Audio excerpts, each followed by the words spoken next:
Subtractive Bilingualism, The Traitor Within, a reflection by Dr. Sameh A.Galil. This article is both personal and professional, hence the challenge. As a language educator and like many other colleagues in the profession, I celebrate students' language breakthroughs and achievements. You can't imagine, or maybe you can, I don't know, the joy and pride one feels seeing their students progressing from one language level to another.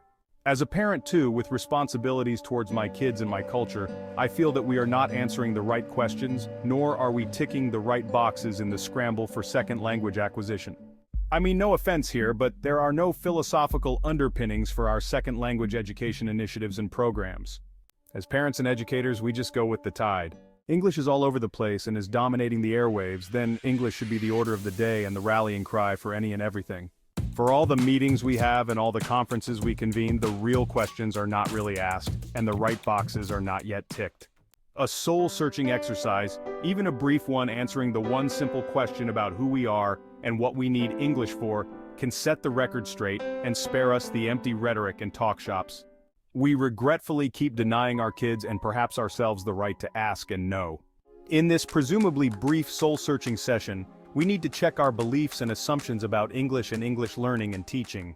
We need to learn to separate English as a utility and a communication tool from English as a culture and a context which definitely does not need new adherents and subscribers. In the zero-sum game that we all play in our schools and institutions that has the mother tongue and the second language competing for hegemony and dominance, with all the resources allocated and mobilized for the second, our native language is struggling and an identity crisis is shaping and looming. Through no fault of their own, our kids at home and in schools are suffering too. They are enmeshed in this hateful binary and are driven to embrace cultural appropriation.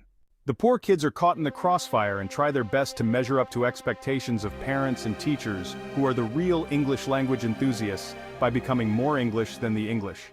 They are led to think little of their native language and highly of the second language.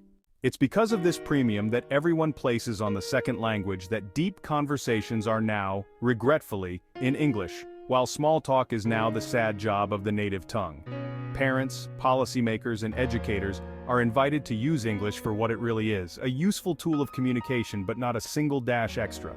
Everyone is also invited to work towards a cessation of hostilities between the first and the second languages, and to create opportunities for a permanent ceasefire in which attention to and resources mobilizing for the second language should under no circumstances be subtracted from the first language.